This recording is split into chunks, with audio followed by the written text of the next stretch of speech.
And welcome to week 5 of college basketball following Feast Week. And the AP poll has just been released, the coaches poll has been released, and my beloved New York Times poll has been released. With us here today is Jack, along with Yes. JD.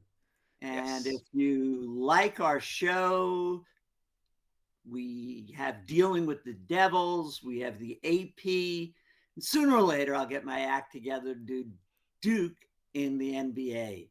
So please subscribe, like us, put a comment in the chat if you don't agree with us. We always enjoy it. And with that, Jack, what do you see? Number one, the Big Ten's got a real chance to break their. It's not a curse. That's not the right word, but it's been over 25 years since the last time they won a national championship. And they've got three of the top 7 teams right now, including two of the top three. You know, Purdue, number one, Michigan, a big riser, moving up to number three after clobbering the teams in the Players Era tournament, winning by 110 points combined in those 3 games. And then Michigan State, it seems like every week they've got a big matchup, and every week they win. And the closest one happens to be the Arkansas game earlier on this season, but they really separated against North Carolina, and I'd say the Big Ten is on the rise. So let me just jump right in there on Michigan, since this is an Ohio State family, and this is a family affair. If you haven't figured that one out, um, is it possible that Michigan was paid the most money and other teams weren't paid nearly as much money to participate in the era tournament? And that's why Michigan performed as well as it did. Well, the Players Era tournament, from what I understand, they all get paid, and then if you make it to day three, and you're in a the way they did it this year was a little convoluted because it was all based off point differential. Not His point differential was your first category, not your record, which meant that Iowa State, who was 2-0, ended up playing in the fifth place game. Make sense of that. Even the creator of the Players Era tournament initially said fans got to understand it, and then came back a day or two later and said, hey, we may make some changes here. So Michigan did end up making the most money because they won the tournament and they got a little extra bonus for winning the Players Era tournament. And But it's a little, they made the most out of it. yeah, I guess it's a little bit. It's not quite a tournament, right? If you've got a team that was undefeated, but they're in the fifth place game, something's a bit off there. So, uh, I think, yeah, Michigan, they did quite well for themselves out there. They made it some good money. They moved up the polls. I'd say the statement made by the Wolverines. All right. And if the Big Ten's got number one and number three, who's number two? Number two, let's pull up the poll.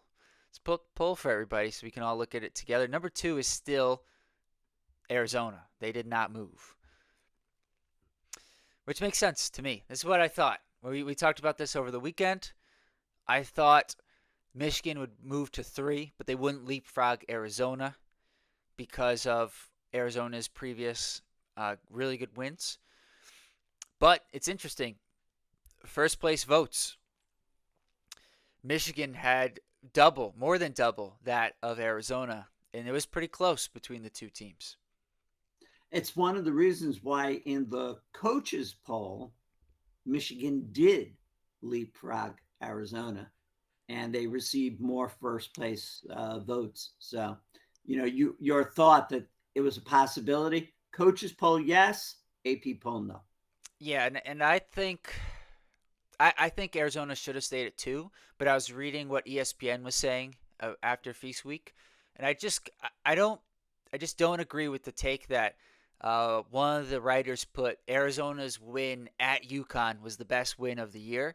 And there's just no way I can agree with that considering UConn was missing their starting center. And I think Braylon Mullins is not a starter currently, but I think he will be, and is one of the more highly touted freshmen. So it's just hard. If they were healthy, I'd give it to Arizona, but the fact that they're missing those two guys, I think, had a big impact on the result, and it was still a very close game. And round off the top five for us. Duke and UConn stayed at 4 and 5, deservedly so. Duke with their win over Arkansas, and UConn with their big win over Illinois. And of course, the New York Times, clearly a Duke hater, has them at number 8, but that's just not really Hey, much of anything. look, the New York Times had AJ Storr in their 7 best players, and they didn't have Cameron Boozer, and they didn't have Braden Smith. That's all you need to know. That's all you need to know. All right. 6 through 10. Okay, so at 6, Louisville. At 7, Michigan State. And then I gotta get through the advertisements here. They're chock full of advertisements on the AP poll. Houston slid down a few spots to number 8. BYU's at 9, and Iowa State is at 10. I think the biggest thing is that Houston slid 5 positions, and Iowa State took a major jump. They did. Up 5 positions. They were both. So, well, going back to Michigan State, they were in my risers for sure. I mean, they keep humming along. I couldn't have been more wrong about this team at the start of the year. I was very worried about them. How are they going to shoot? Turns out they're good shooters, and they're just bludgeoning people. And Jeremy Fears is a tremendous point guard. Couldn't have been more wrong about them. Great. I'm really happy I was wrong. Iowa State beat St. John's and then beat Creighton and Syracuse. And I believe their point guard, Tamim Lipsey, didn't play, certainly in the Creighton game, and I don't think he played in the Syracuse game either. They're led by their big forwards, Joshua Jefferson and Milam Manchilovic. And yes, moved up 5 spots. Good start for them. They're picking up, I mean, the last couple of years, they've been a really great defensive team. They're still doing that. And they're getting a little bit offense from the bigs. And then on Houston. Yes, they slid 5 spots. They've looked shaky at times, but they still have the number 2 ranked defense. And they're incorporating 3 freshmen, really talented freshmen. I think they're going to be just fine. All right. So top 10 has now got, actually within the top 7, the Big Ten. So that's why you believe they're going to potentially, early on, it's only week 5, break the drought of Big Ten not winning March Madness. I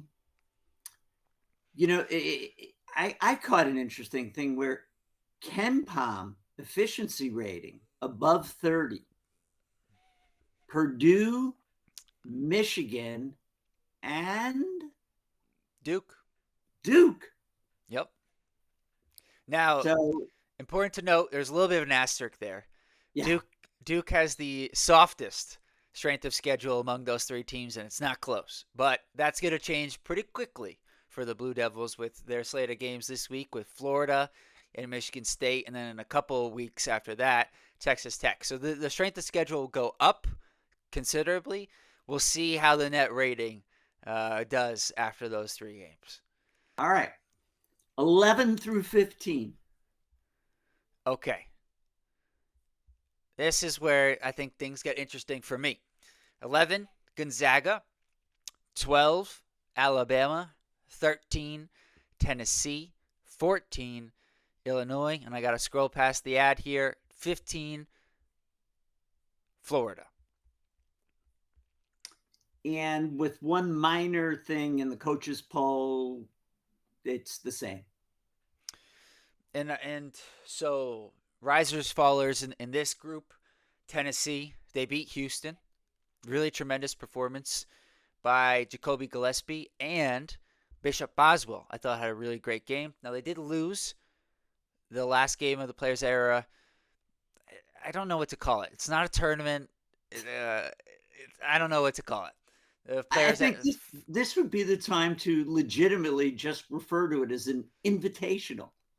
That's a good word. That's a good word. The Players Era Invitational. I like that. Because you get invited or you pay to come. I don't know if that's an invitation, but nonetheless, it's an invitation, and then you get reseated or something. Who knows? Yeah, so Tennessee did well. They did well out there.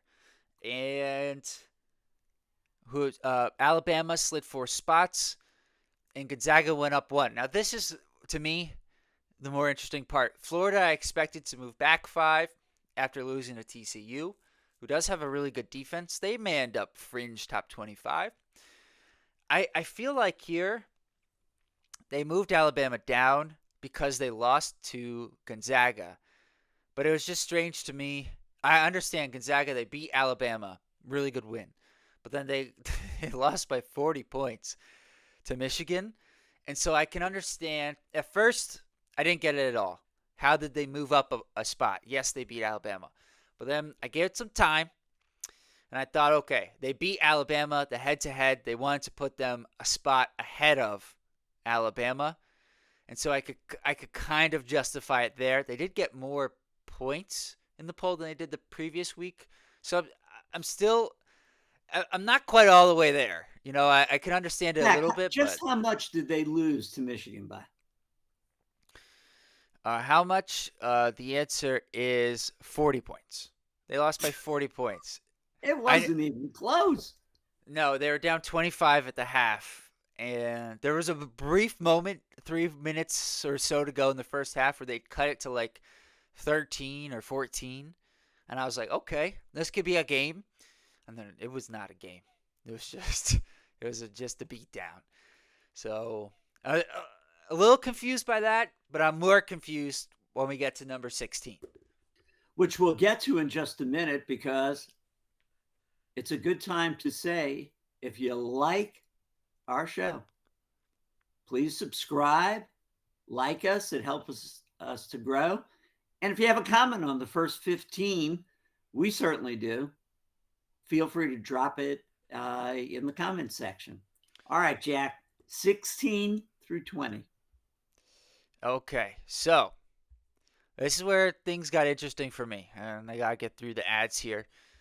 So we've got North Carolina at 16, Vanderbilt at 17, Kentucky at 18, Texas Tech at 19, and Auburn at number 20. Now, Vanderbilt's the biggest riser in the AP poll. They snuck in last week, as you pointed out. We were talking before the show, and they moved up another 7 spots. They had wins this past week over Western Kentucky, VCU, and St. Mary's. St. Mary's is always a good mid-major team. They haven't played a top 25 ranked opponent, so we're going to have a little wait and see on them. But St. Mary's was a good win. And got to wait till they get to some real competition to see how much stock we can put into their performances so far. Now, to me, though, the biggest head scratcher here is North Carolina did not go down. And I thought they would go. Now, I'm not saying they should have gone down 5 spots. I was just expecting them to go down 2 or 3 and end up somewhere at 18, 19. They lost by 16 points to Michigan State in a neutral site game. I was just expecting them to go down. Does this have anything to do with, like last year, with their athletic director being part of the selection committee? And did they have some insiders in the AP poll who are propping them up here? I don't know. I'm just throwing it out there. Certainly, Kentucky also remaining at the, I think they remained at 18 despite losing to Duke. I think No. That was Arkansas. Yes, sorry. Go. It's Calipari who still haunts me. just a little bit. All right, Just a go little ahead. bit. No, that was it. That was it on this section. I mean, I actually think Kentucky may be okay. When you look at Ken Palm, their defense has actually been pretty good this year. So I think they've got an important stretch of games this week. They play North Carolina at home, which will be Tuesday night at 9:30. Tuesday, just quick aside. That Tuesday and Wednesday, crazy it's games. it's crazy, and then Saturday there's a whole Yep. bunch, but we'll get there in a bit. Let's just finish off the top 25. So 21 through 25, and then if you want to 26 through 30, because they're teams to keep a look on, keep a watch out for. 21, Kansas. 22, Indiana. 23, St. John's. 24, USC. 25, Arkansas. And then 26, Iowa. 27, UCLA. 28, Nebraska. 29, TCU, right there. And 30, Missouri. So a couple of risers here, but I think most. Well, the biggest story there has got to be the fall of St. John's. Oh, that's fair. I think there are two big stories there, and I was going to go with the more positive one, which is Kansas, because they lose to Duke, they fall out of the poll, they go to the Players Era Invitational. I like that, and it's announced Darren Peterson's not playing. So if I'm a Kansas fan, I'm thinking, man, we've already lost to North Carolina and Duke. If we could get 2 wins here, I'd feel really good. And they win all three. They beat Tennessee after Tennessee just beat Houston. Elmarco Jackson had a career high 17 points in that game.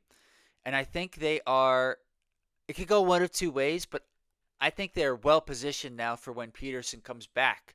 And they're going to be a better team for it. A lot of guys will have gained confidence. And I think they'll be better off when I don't want to say if. It seems like he's trending to coming back. And they have a big game coming up this week as well. All right, but now let's flip it around. St. John's. Yeah. It's it hurts me. Queens boy. I was now this, Michigan State I couldn't have been more wrong on.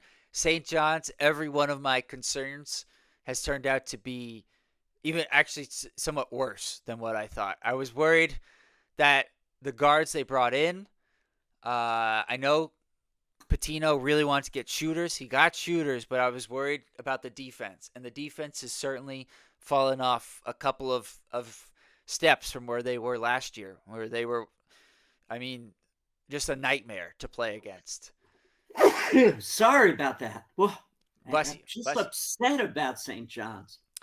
And they like Dylan Darling's their best point guard, but he's not like super dynamic, so they're struggling to find what's the best combination of their players.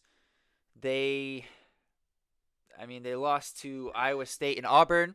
Wow. Bless you. I always wondered, like, for all the talk shows, what does happen when someone sneezes or coughs? I mean, like, do they edit it out, or what do they do? We're not at that grade level. We're leaving it in on this show. People will have heard you sneeze, and now they'll have heard us talk about your sneezing for 30 more seconds. But wait, I have a question. One thing that you want to point out is that UCLA. Oh, I didn't. They're in the Big Ten. No. Well, yes. Because I always get the two teams that are in the ACC are Stanford and that came from the Pac-10. Cal. Now, but UCLA is now, a Big Ten team. They are. Important. That's a great segue because UCLA is the biggest, far and away from me, faller from the latest poll. Because I'm going to loop in week 1. They started off at number 12. They are now unranked. If you extend the rankings, they're 27. They lost to Cal last week. There's your tie-in there. And they did not have, in fairness to them, their big their best player, Tyler Bilodeau, who did not play in that game. So it's an important distinction. But in what has been a little bit of a theme with some of these transfer guards, Donovan Dent has had a tough initial 7 games or so for the Bruins.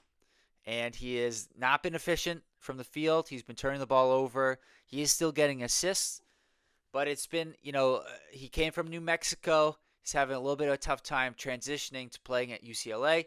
We've seen a similar thing with Xavier Lee, who is coming off his best game in the Providence one, but has been really struggling with Florida. So it's not always a guarantee that these guards transferring up, going up to a better level of competition, are going to work out. So I thought that was noteworthy. And then you've got Indiana moving up some spots, USC moving up some spots. I thought Arkansas getting dinged 3 spots is a bit unfair. But some of that, I think, is they look shaky in some of their bye games. So I think that's what's baked into this versus like a North Carolina who did fairly well in their bye game. So I think that's a wrap on the top 20. Oh, one more team as a faller, NC State. Gotta Yeah. mention them. They went 1-2 in Maui, and they went into the tournament as the favorite. That's a rough trip out to Hawaii. Long flight back for them. Well, and I think that's a good point because we being Duke fans always look for the ACC to have a good showing in the polls. So this one came out with the SEC having 7 teams, the Big 12 having 6 teams, and the Big 10 having 6 teams, which accounts for 19 of the 25. Yeah, and one thing we didn't know, we mentioned the Big 10 has 3 in the top 10. The Big 12 has 4.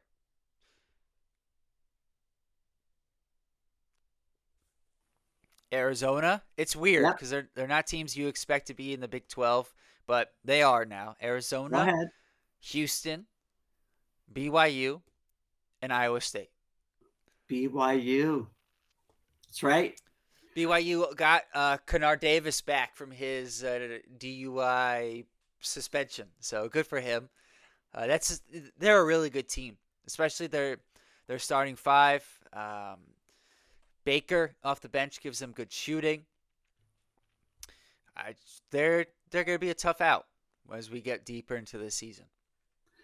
All right. And after the polls come out, one of our favorite segments is what games to look forward to this week. Because boy, Feast Week was exciting. This week has sure got a lot of interesting matchups among the top 25.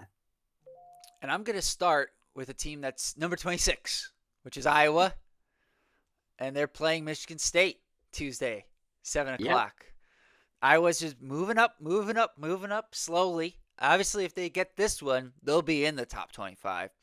But Bennett Sturts is just an awesome point guard. One of the best. The point guard matchup in that game between Sturts and Fears, those are 2 of the top 5 point guards in the country. So that's going to be a lot of fun to watch 7 o'clock on Tuesday. But as we said a few minutes ago, Tuesday and Wednesday and Saturday, those are the days to block off if you're college basketball fans.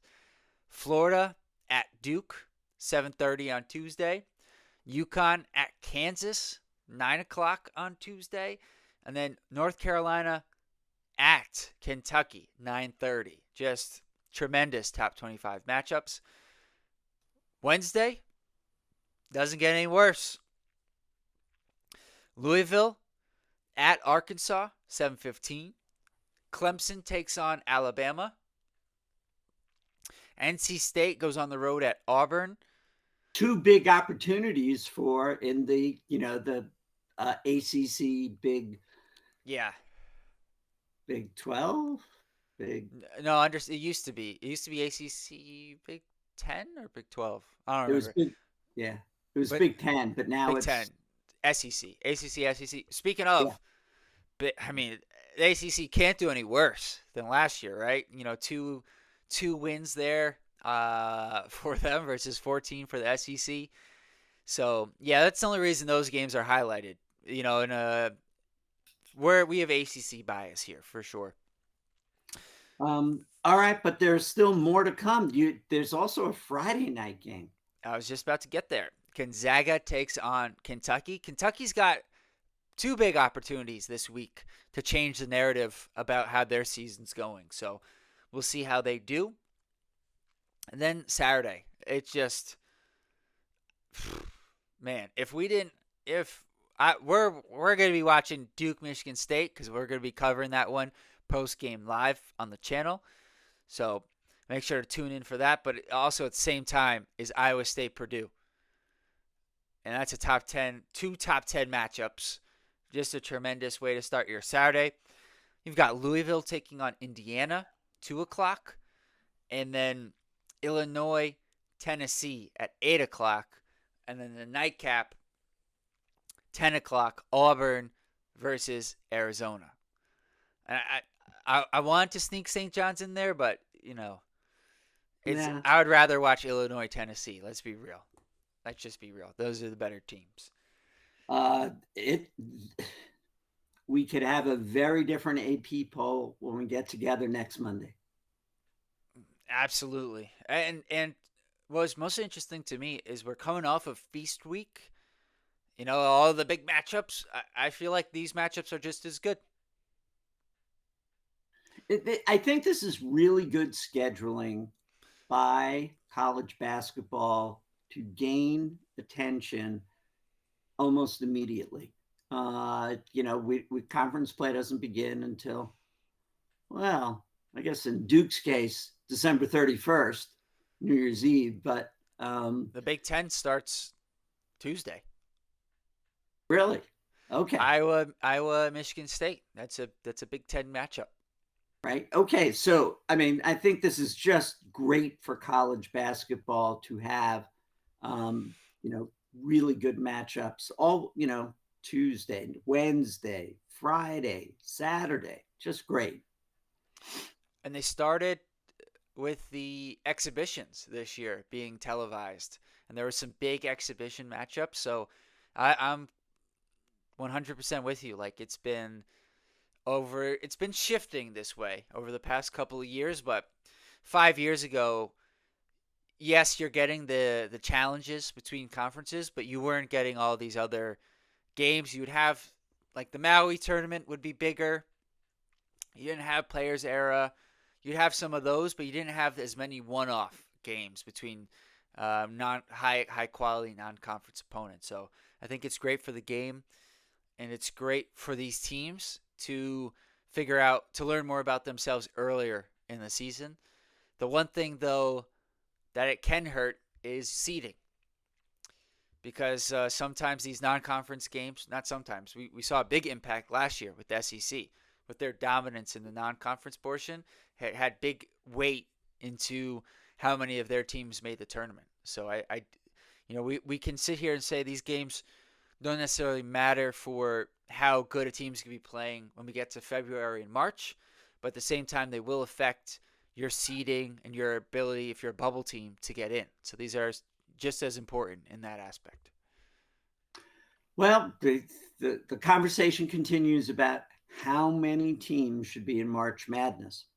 So I think this year we're still at 68. I don't think they changed the field for this year, but they're still, every year they're talking about adding more teams because the conversation is about, well, this team was on the bubble and maybe they should have been in there. There's always going to be somebody there. But I actually, once they started expanding the field and they got, all the way up to 64 and then 68 with the play-ins, I'm of the opinion that it should be, let them all play.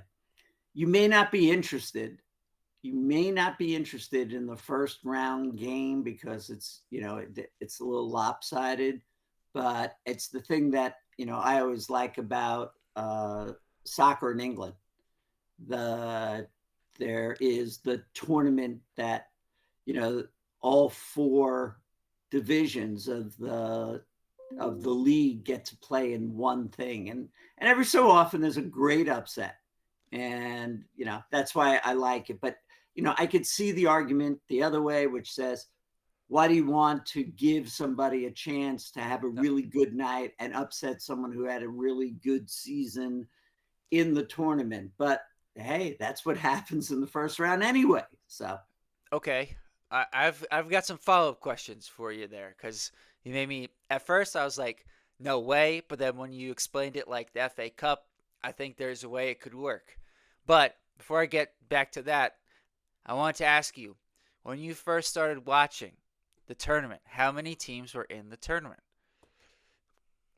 32, if that much, but it may go all the way back to, it was just the division champions at one point, and in which case it wasn't 32, it was less than that.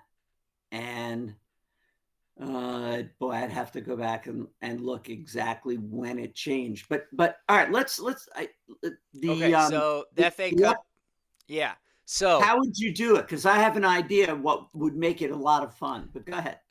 I would do it because you got to structure it in a way where people can still do their brackets. If we get to, 128 teams, it's going to be pretty hard to put that in a bracket. 64, it fits nice. It's nice on the paper. It looks good. So here's what I would do. I would have, let's just run with your idea. Everybody's in. There's 350 teams, okay? But your conference tournament winners and your I don't know how many at larges. We're doing this off the cuff here. But a certain number of at large teams, they're in. Let's say, just for the sake of math purposes, for right now, we'll call it 40. So And they're part of the 64 because you're yeah, trying to maybe get to it's. 64. I think there's more conference tournament winners than I'm giving credit to. So let's say 50. So there's 14 spots available for the remaining, I don't know, 290 teams. Okay. And what you would do is they'd funnel in. So if you're in, like, you went 2-30, you got to win 4 or 5 games to get to the round of 64. Right, Because, and the time is the problem because we have the I like where you're going. So the problem is that if the last game is on Sunday and you're starting that week, you'd so have you to. could expand the number of playing games. And that's one way to get more teams in without upsetting the 64. Yeah, I'm not in favor of more playing games personally, but I can almost get behind your idea of just bringing in, basically another round or two. But the issue is timing, to your point, because you don't want the teams who made it. It becomes like a disadvantage where they finished, and then they've got to wait a week or 10 days to play again, and that's like you're benefiting the teams who've been playing. So figuring out the Well, it'll timing also aspect is we'd difficult. have to change it officially from March Madness to March, March April April, yeah, Madness. But no, or but I think that Tuesday, Wednesday, when the playing games take place, that's fine. you could add more teams as long as it takes place Tuesday and Wednesday, and somehow figure out how they get in there. So if you're a 16 seed, see, I think that all the play-ins should be playing for the 16 seed. I don't know why some of it is like an 11 seed or something. Well, I actually do like that because the 16 seeds all win their conference tournaments, and the 11 seeds that are in the play-in, they're the last teams on the bubble. And so I think if you win your conference tournament, you should be rewarded with getting into the round of 64. Now they all don't. There are two play-ins with the 16s, but I like that concept where if you're squeaking in with a 19-12 record, I don't think you should be able to avoid the playing games. Well, then I guess we're going to have to marry the concepts because we've got to finish it Tuesday, Wednesday. And Yeah, therefore, the question is how many more spots does that open it up so we can still get to the field of 64 by Thursday? mm, Because otherwise, your point, if you then bring it out another week, then teams are just sitting there and waiting, and that's also not necessarily good. Maybe good for teams with injuries. true, true. Maybe like the mid majors, because I know some of their tournaments finish 6 days before, anyways. So maybe you open it up to them and they start playing before Selection Sunday, and then you start to start to whittle down the field, and so that way, by the time selection, like which teams are on the bubble and what aren't. I don't know. This is a rough idea here, but I can get behind an FA Cup style idea. I just don't know logistically how to make it happen. But I'm not in favor of more playing games. I don't want to go to 72. No, if they're gonna do something, do it big, FA Cup style. I could get behind that. But you keep the importance on playing well in the regular season and winning your conference tournament by giving those teams, the automatic bye, if you will, to the round of 64. All right, so let's wrap it up there. That we could talk about that one, which we will return to as the NCAA is returning to this. But that's the week 5 AP poll. Great matchups this week: Tuesday, Wednesday, sneak one in on Friday, couple on Saturday. And I'm sure that for week 6, there's going to be changes.